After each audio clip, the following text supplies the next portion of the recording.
tongue cut for singing in the wrong saloon. A cowboy healed her throat and gave her a quiet song back. The bottle I had in my hand when she showed up was already half gone, and the night was young enough that I didn't have a good excuse for it. I'd been sitting on the step of the tack room for the better part of an hour, not because I had anything to do out there, but because the bunkhouse had men in it who might talk to me, and I wasn't in the mood for the sound of other people's voices. Harlan had gone to bed early. The horses were quiet. There was a half-moon over the bluff to the northwest that put just enough pale light on the yard that I could see the shapes of things. The water trough, the fence posts, the mesquite out past the corral with its branches going every which direction like it never made up its mind what it wanted to be. She came out of the dark between the mesquite and the barn. I'll say that again because it still doesn't sit right with me even now. She came out of the dark, not down the road, not through the gate. Just there and then there, moving slow, one hand held out from her side like she wanted me to see she wasn't carrying anything. She was wearing a coat that had belonged to somebody bigger, and she'd hitched her skirts up on one side, likely to keep them off the burrs. Her hair was loose, and there was something wrong with the way she was holding her neck. I set the bottle down on the step beside me, didn't stand yet, just watched.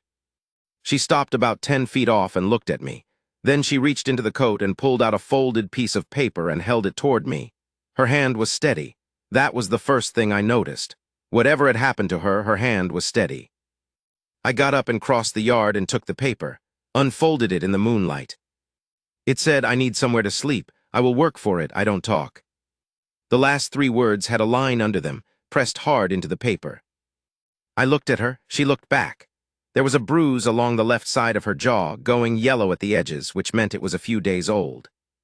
Her throat, I could see it even in that light, was swollen on the right side, not like a bee sting, but like something deeper, something that had gone wrong from the inside. "Can you hear me all right?" I said. She nodded once. "You running from something?" She tilted her head, a gesture that meant something like, "Does it matter?" I stood there a moment. I could hear the horse in the near stall shifting his weight, the dry creak of the wood. I thought about the bunkhouse with its talking men, and I thought about the tack room at my back with its smell of saddle soap and old leather, and the army blanket I kept folded on the shelf for no reason I'd ever examined.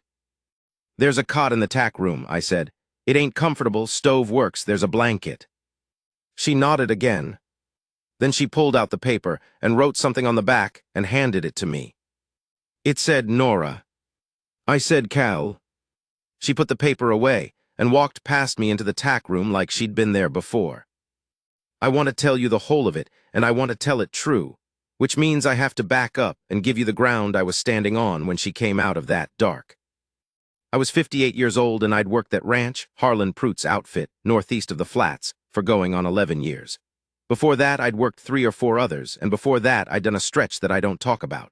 I wasn't a man who'd had much given to him, and I wasn't a man who'd asked for much, and somewhere along the way, I'd made a kind of peace with that, or what I told myself was peace.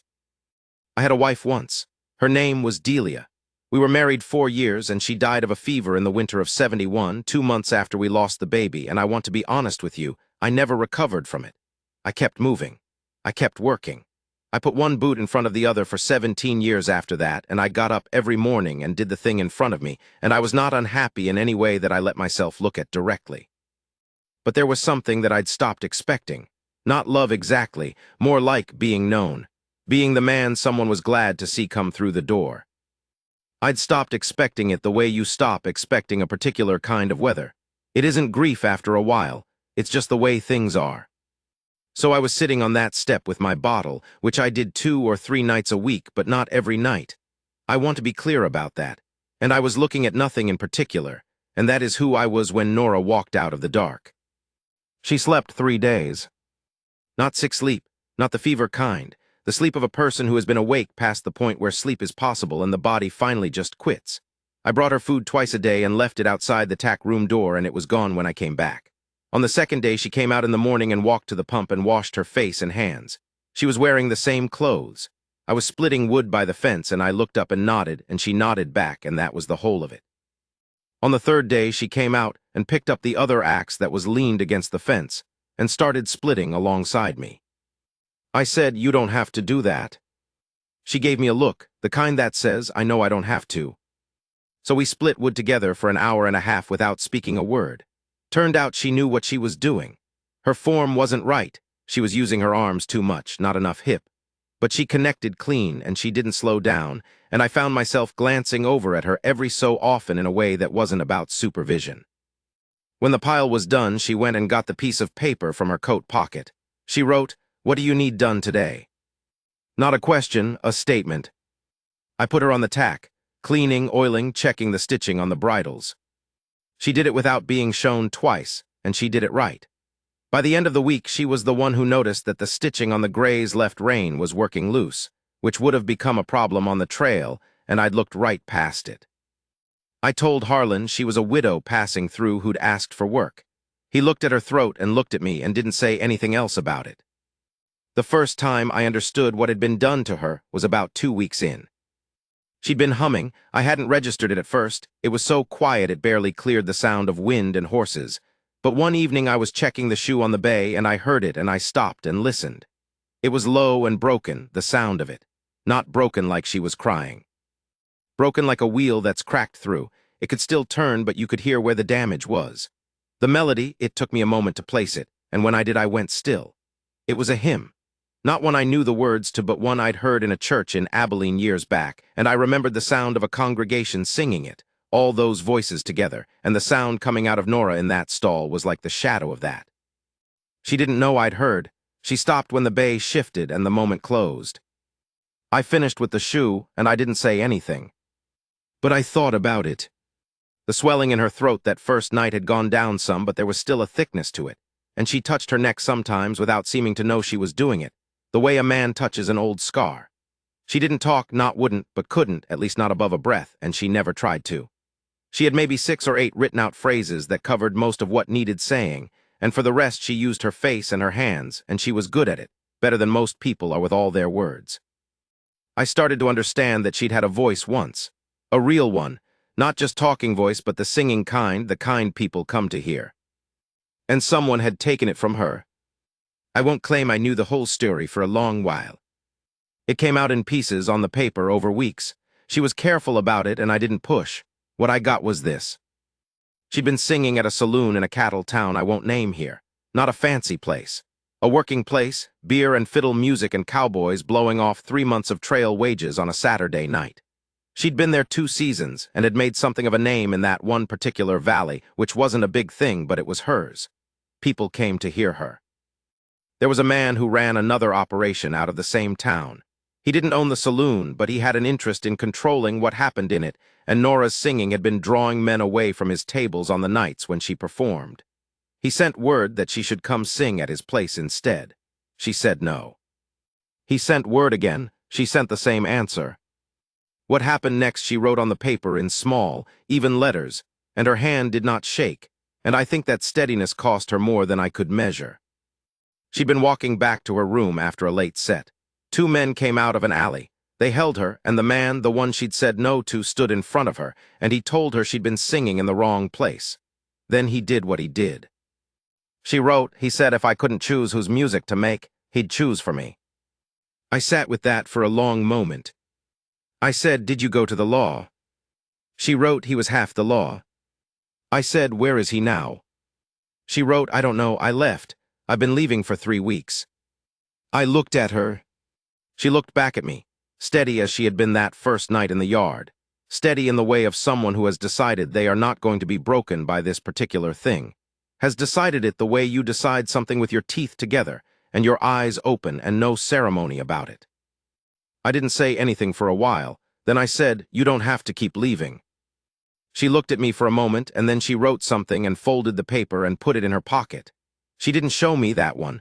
I don't know what it said. I know she sat there a little differently after, like something had shifted in her back. In the spring I got sick. Not the fever kind, or not at first. It started as a cold in my chest that I rode through, and that turned into something worse over the course of about 10 days. By the time I was bad enough to stop pretending I was fine, I was running a fever, and I couldn't pull a full breath without it rattling, and I'd gone gray. Harlan told me later.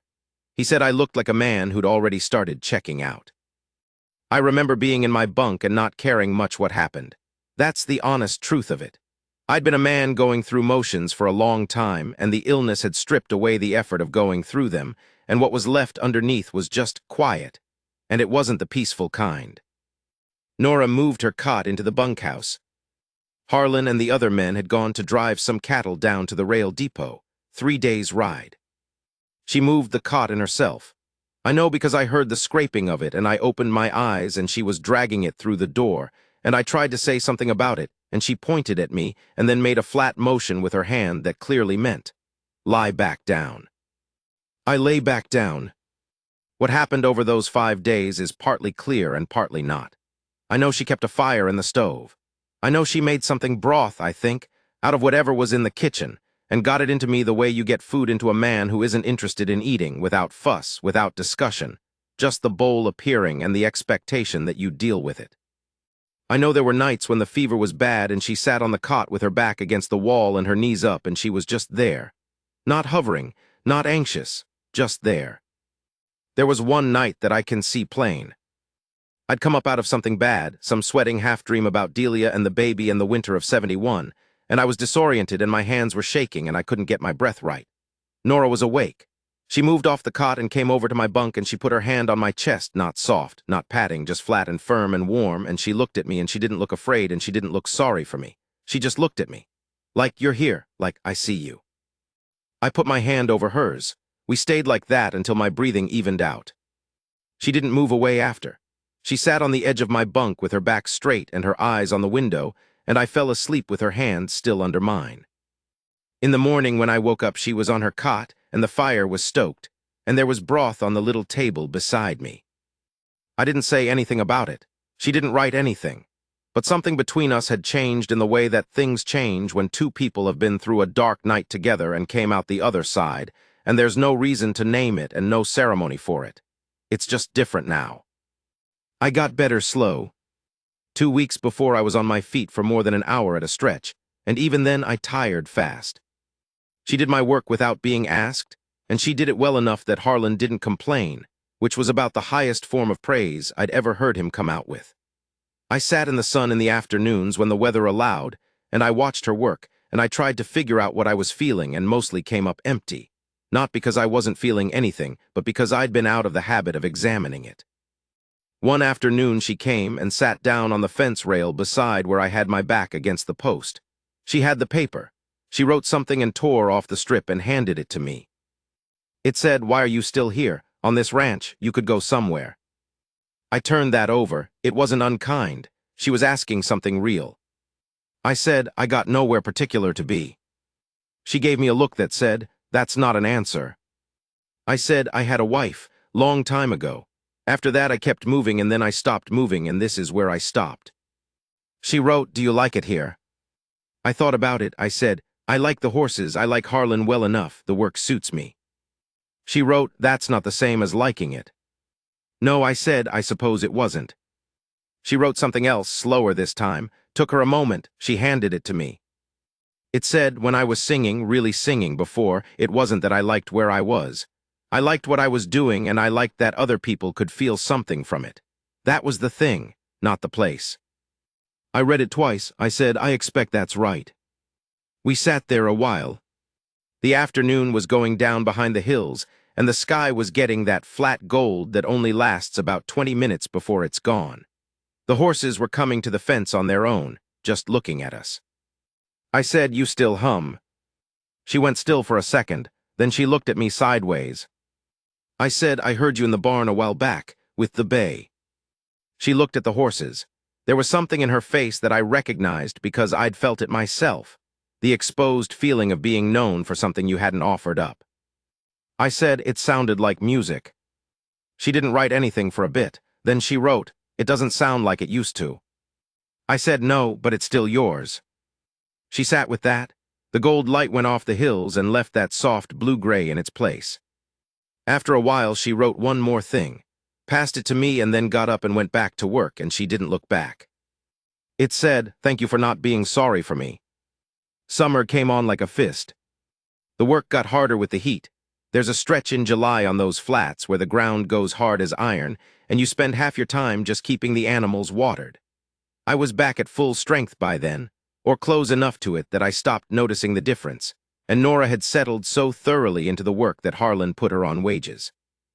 He didn't make an announcement out of it, just started leaving her share on the ledge in the tack room with the rest, and she folded it into her coat pocket without comment.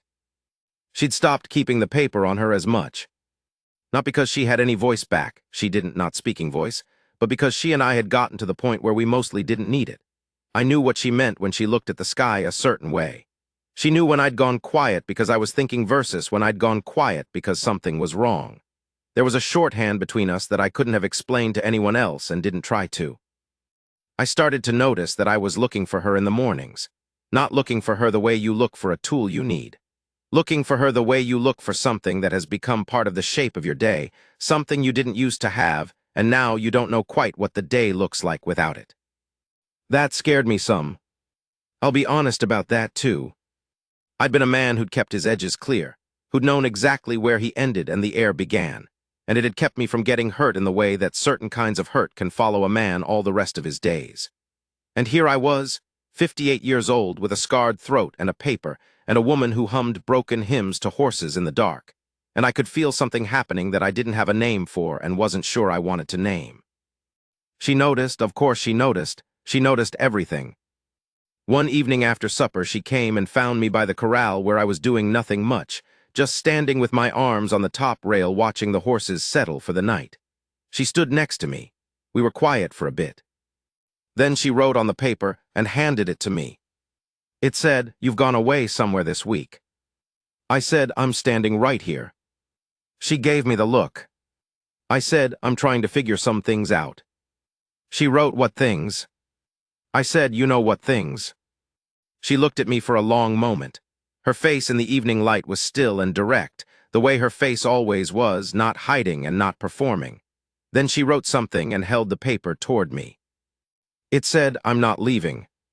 3 words, the same underline she'd had on that first piece of paper. I don't talk. "I'm not leaving." I took the paper. I didn't say anything for a while. There was a thing sitting in my chest that I hadn't felt in a long time. Not the absence of things, not the flat quiet I'd made peace with, but something that had weight and warmth to it, something that pressed against my ribs from the inside. I said, "I lost my wife a long time ago. We had a baby that didn't make it. I quit expecting things after that. Good things, the kind that stay." She waited. I said, "I ain't a young man. I ain't a soft one. I don't know how to be easy with people, and I've spent so many years not being known by anyone that I'm not sure I know how to let that happen." She took the paper back. She wrote for longer this time. When she handed it back, it said, "I know, I can see all of that. I chose this place because of the horses and because the man sitting on the step looked like someone who was exactly what he appeared to be. No more, no less. I have been lied to by men who smiled. I do not need easy, I need true." I read it twice. I looked at her. She was watching me the way she'd watched me that night in the bunk when my hands were shaking and she put her hand on my chest and looked at me like I was worth looking at. Like I was someone it was worth sitting up for. I folded the paper and put it in my shirt pocket. I said, "All right." She nodded once. Then she leaned against the fence beside me, her shoulder touching mine, looking out at the horses the same way I was, and we stood there as the last light went out of the sky. There's a thing I haven't told you yet. About 3 weeks after that night at the fence, something changed with her voice. Not the speaking voice, that stayed gone the way some injuries go, but the humming had gotten stronger over the summer in ways I'd noticed without commenting on. Louder, less broken in the way of the cracked wheel. She'd started doing it openly, not hiding it in a barn stall when she thought no one was listening. Sometimes in the evening she'd sit on the step of the tack room, my old step, the one I used to take the bottle to, and she'd hum something to herself in the dark. I'd sit nearby and not say anything, and she didn't say anything either, and it was fine. One night in early fall, when the air had just started getting its edge back, she was on that step and I was sitting against the fence post across from her, and she was humming that hymn. The one from the barn. And it had changed. It wasn't breaking the same way now. It was just low and worn like a good piece of wood that's been worked smooth. Not what it had been, but real.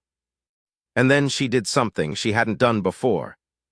She looked at me, directly. And she kept humming, keeping her eyes on mine, and I understood that she was doing it for me, not performing it, not showing me what she'd recovered, but giving me something she'd gotten back, right here, right now, like it belonged to me too. I didn't look away, I let her give it to me.